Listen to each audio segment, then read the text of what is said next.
வணக்கம். முப்படை பயிற்சி மையம். நாம இப்ப பார்த்தோம்னா திருச்சி ஏர்வாவில் திருநெல்வேலி மாவட்டத்தில் நடத்தப்பட உள்ள ராணுவ ஆள் சேர்ப்பு முகாம் பத்தின தகவல் தான் பார்க்க போறோம். சரிங்களா? சரி, இந்த ராணுவ ஆள் சேர்ப்பு முகாம் பார்த்தீங்க அப்படின்னா என்ன தேதிகள் நடக்க இருக்குதுன்னு சொல்லி பார்த்தீங்கன்னா 2 நவம்பர் 2020 இருந்து 11 நவம்பர் 2020 வரைக்கும் நடத்தப்பட உள்ளது. சரிங்களா?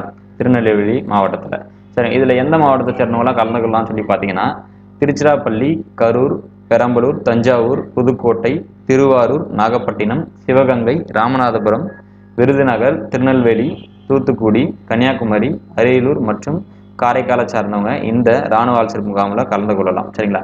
சரி, என்னென்ன கேட்டகரியில பதவிகளுக்கான ராணுவ இந்த ஆள் சேர்ப்பு முகாம் நடத்தப்பட உள்ளது பார்த்தீங்கன்னா soldier technical, soldier general duty, soldier tradesman ஆகிய பதவிகளுக்கு தான் இந்த ராணுவ ஆள் சேர்ப்பு முகாம் நடத்தப்பட உள்ளது. சரிங்களா? அதே போல பார்த்தீங்க அப்படின்னா சரிங்களா, இப்போ நாம் இந்த வீடியோவில் பார்த்தீங்க அப்படின்னா இந்த ராணுவ ஆள் சேர்ப்பு முகாமுக்கு தேவையான தகுதிகள். சரிங்களா? அதாவது உடற்கூறு அளவுகள் மற்றும் கல்வி தகுதி, வயது தகுதி மற்றும் இங்கே ஃபிசிக்கல் என்ட்ரன்ஸ் டெஸ்ட், அதாவது உடற்தகுதி தேர்வில் என்னென்னலாம் தேர்வுகள் வைப்பாங்க, அதுக்கு என்னென்ன மதிப்பெண்கள் வழங்குவாங்க மற்றும் தேர்வுகள், எழுத்து தேர்வுக்கான பாடங்கள், என்னென்ன பாடங்கள் இருக்கும், பாடங்கள் கேள்விகள் எத்தனை கேள்வி இருக்கும், எத்தனை மதிப்பெண்கள் வழங்கப்படும், தேர்வு பெறுவதற்கான குறைந்தபட்ச மதிப்பெண் எவ்வளவு போன்ற தகவல்கள் நம்ம இந்த வீடியோவில் பார்க்க போகிறோம். சரிங்களா? முதல்ல எலிஜிபிலிட்டி கிரைட்டீரியா. சரிங்களா? முதல்ல நம்ம சோல்ஜர் ஜெனரல் டியூட்டிக்கான எலிஜிபிலிட்டி கிரைட்டீரியா பார்த்துருவோம். சரி, சோல்ஜர் ஜெனரல் டியூட்டிக்கு குறைந்தபட்ச உயரம் பார்த்தீங்கன்னா 166 சென்டிமீட்டரும், எடை பார்த்தீங்கன்னா 50 கிலோகிராம் இருக்கணும். சரிங்களா? அதே போல் மார்பளவு பார்த்தீங்கன்னா 77 சென்டிமீட்டர் சாதாரண நிலையிலும் குறைந்தபட்சம் 5 சென்டிமீட்டர் விரிவடையணும். சரிங்களா?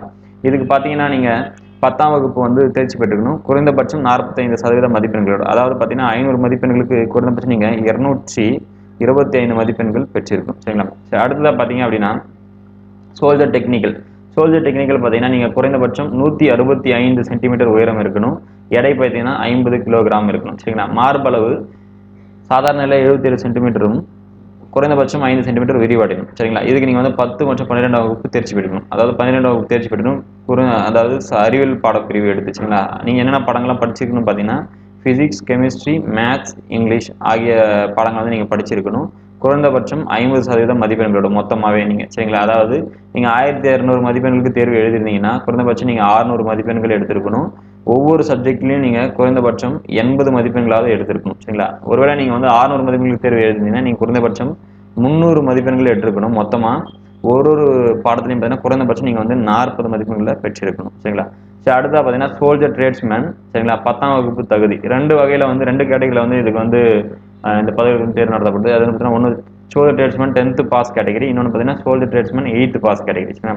Soldier tradesman 10th pass category பார்த்தீங்கன்னா குறைந்தபட்ச உயரம் நீங்கள் 166 சென்டிமீட்டரும், எடை பார்த்தீங்கன்னா 48 கிலோகிராம் இருக்கணும். மார்பளவு 76 சென்டிமீட்டர் சாதாரண நிலையிலும் குறைந்தபட்சம் 5 சென்டிமீட்டர் விரிவடையணும். இதுக்கு நீங்கள் 10ஆம் வகுப்பு சாதாரண நிலையில் தேர்ச்சி பெற்றிருந்தாலே போதுமானது.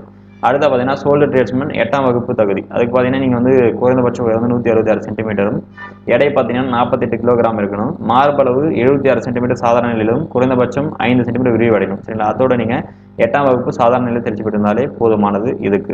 சரி, அடுத்து பார்த்தீங்கன்னா வயது தகுதி. சரிங்களா? வயது பார்த்தீங்கன்னா சோல்ஜர் டெக்னிக்கலுக்கு நீங்கள் 17 வயது முடிந்தவராகவும் 23 வயதுக்கு உட்பட்டவராகவும் இருக்கணும். சரிங்களா? அதாவது 1/10/1997க்கு பிறகும் 1/4/2003க்கு உள்ளாரவும் நீங்கள் பிறந்திருக்கணும். சரிங்களா?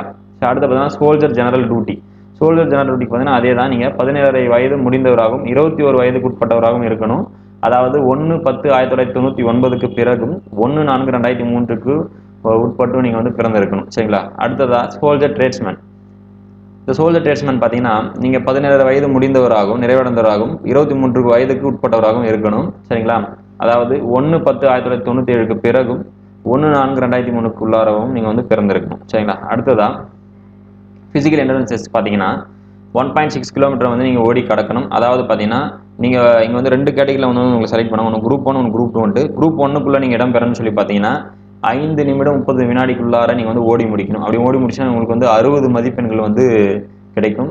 அதுவே நீங்கள் குரூப் 2ல தேர்வானீங்க, அதாவது குரூப் 2க்கு தேர்வானோம்னா நீங்கள் குறைந்தபட்சம் 5 நிமிடம் 30 வினாடியிலிருந்து 5 நிமிடம் 45 வினாடிக்குள்ளாக நீங்கள் ஓடி முடிச்சீங்கன்னா குரூப் 2ல தேர்வாவீங்க. 48 மதிப்பெண்கள் உங்களுக்கு கிடைக்கும். சரிங்களா? நீங்கள் இதுக்குள்ளே இடம் பெறல அப்படின்னா நீங்கள் தேர்வாக வாய்ப்புகள் இல்லை. சரிங்களா? அடுத்து பார்த்தீங்கன்னா புல்அப்ஸ். சரிங்களா? பீம் புல்அப்ஸ் பார்த்தீங்கன்னா நீங்கள் அதிகபட்சம் 10 புல்அப்ஸ் எடுக்கலாம். 10 புல்அப்ஸ் எடுத்தீங்கன்னா உங்களுக்கு 40 மதிப்பெண்களும், 9 புல்அப்ஸ்க்கு 33 மதிப்பெண்களும், 8 புல்அப்ஸ்க்கு 27 மதிப்பெண்களும், 7 புல்அப்ஸ்க்கு 21 மதிப்பெண்களும், 6 புல்லப்ஸ் எடுத்தீங்கன்னா 16 மதிப்பெண்கள் கிடைக்கும். நீங்க சரிங்க குறைந்தபட்சம் நீங்க 6 புல்லப்ஸ் எடுத்தாகணும். 6க்கு குறைவாக நீங்க எடுக்கும் பட்சத்தில் நீங்க தேர்வாக வாய்ப்புகள் இல்லை. சரிங்களா? சரி, இந்த புல்லப்ஸ் பார்த்தீங்கன்னா உங்களுடைய கைகளும் கால்களும் வந்து நேரா இருக்கணும். சரிங்களா? உங்களுடைய கால் கட்டை விரல் பார்த்தீங்கன்னா புவியை பார்த்தவாறு அமைந்து இருக்கணும். சரிங்களா? அடுத்தா பார்த்தீங்கன்னா 9 அடி பள்ளத்தை நீங்க தாண்டணும். இது வந்து குவாலிஃபைங் நேச்சர் மட்டும் தான். சரிங்களா? தகுதிக்கு மட்டும்தான். சரிங்களா? இதுக்கு எந்த மதிப்பெண்களும் வழங்கப்படாது. அதே போல ஜிக்ஸாக் பேலன்ஸும் பார்த்தீங்கன்னா இதுவும் தகுதிக்காக மட்டும்தான். இதுக்கு நீங்க பார்த்தீங்கன்னா எந்த வித மதிப்பெண்களும் கிடையாது. சரிங்க. அடுத்து கடைசியாக நீங்கள் வந்து இந்த ஃபிசிக்கல் எனர்ஜி டெஸ்ட் பாஸ் பண்ணிட்டீங்க, தேர்வாயிட்டீங்க அப்படின்னா உங்களுக்கு அடுத்ததாக வந்து மருத்துவ பரிசோதனை தேர்வு இருக்கும். அதில் நீங்கள் வெற்றி பெற்றீங்கன்னா உங்களுக்கு கடைசியாக என்ட்ரன்ஸ் எக்ஸாமினேஷன் இருக்கும். சரிங்களா? எக்ஸாமினேஷன் சரி, எழுத்து தேர்வு.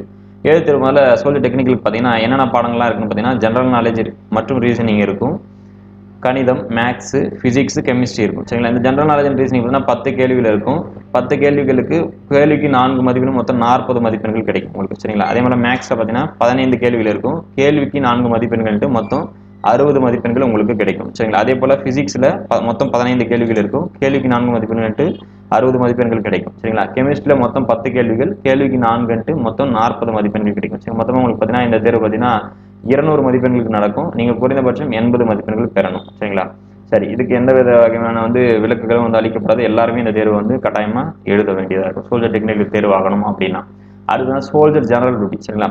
இப்போ சோல்ஜர் ஜெனரல் டியூட்டி பார்த்தீங்கன்னா என்னென்ன சப்ஜெக்ட்ஸ் இருக்குதுன்னா general knowledge, general science, maths, logical reasoning. சரிங்களா? போன்ற பாடங்கள் வந்து கேள்விகள் இருக்கும். ஜெனரல் நாலேஜில் 15 கேள்விகள், கேள்விக்கு 2 மதிப்பெண்களும் மொத்தம் உங்களுக்கு வந்து 30 மதிப்பெண்கள் இருக்கும். சரிங்களா? அதே போல் ஜெனரல் சயின்ஸில் 15 கேள்வி, கேள்விக்கு 2 30 மதிப்பெண்கள் கிடைக்கும்.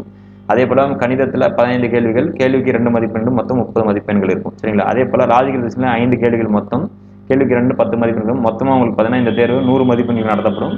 நீங்கள் குறைந்தபட்சம் 35 மதிப்பெண்கள் பெற வேண்டும். சரிங்களா? நீங்கள் ஒருவேளை NCC சர்டிஃபிகேட் ஹோல்டராக இருந்தீங்கன்னா, NCC சர்டிஃபிகேட் பெற்றிருந்தீங்கன்னா கல்லூரியில் படித்து உங்களுக்கு இந்த SSC GDக்கான அதாவது சோல்ஜர் GDக்கான தேர்வுலேருந்து விலக்கு அளிக்கப்படும். சரிங்களா? சரி, அடுத்து பார்த்தீங்கன்னா soldier tradesman 10th category 8th category வந்து ரொம்ப வித்தியாசம் இல்லை. சப்ஜெக்ட்ஸ் அதே தான். General knowledge, general science, maths and logical reasoning இருக்கும். சரி, ஜெனரல் நாலேஜ் 15 கேள்விகள், ஜெனரல் சயின்ஸ் 15 கேள்விகள், மேத்ஸ் 15 கேள்விகள் இருக்கும். அதில் வந்து தலா வந்து 2 மதிப்பெண்கள் அப்படின்னு மொத்தம் 30 மதிப்பெண்களும் 3க்கும் கிடைக்கும். சரிங்களா? லாஜிக்கல் ரீசனிங் பார்த்தீங்கன்னா 5 கேள்விகள், தலா 2 மதிப்பெண்கள் மொத்தம் 10 மதிப்பெண்கள் மொத்தம் 100 மதிப்பெண்களுக்கு இந்த தேர்வு நடத்தப்படும். குறைந்தபட்சம் நீங்கள் 32 மதிப்பெண்கள் பெறணும்.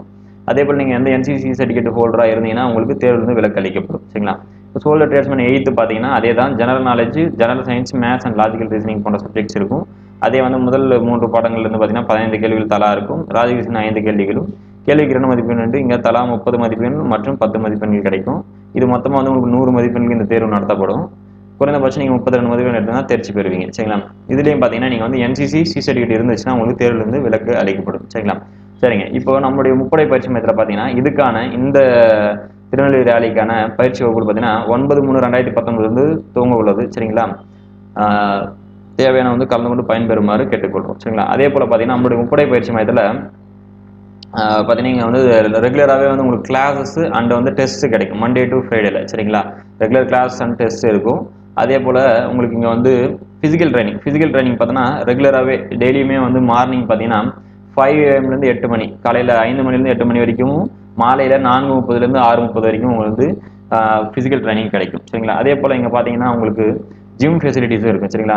ஜிம் அதாவது யாருக்கெல்லாம் ஜிம் தேவைப்படுது, சரிங்களா, செஸ்ட் இல்லாதவங்களுக்கு போன்ற யாருக்கு தேவையானவங்களுக்கு இங்கே வந்து ஜிம் பயிற்சியும் வழங்கப்படுது. சரிங்களா? அதே போல் பார்த்தீங்க அப்படின்னா இங்கே வந்து hostel and food and accommodation ஃபெசிலிட்டிஸும் இருக்குது. சரிங்களா? இப்போ தொலைவில் வந்து தங்கி படிக்கிறக்கூடிய வகையில் வந்து வசதிகள் செய்யப்பட்டிருக்கு. சரிங்களா? தேவையானவங்க வந்து கலந்து கொண்டு பயன்படுவது கேட்டுக்கொள்கிறோம். நன்றி, வணக்கம்.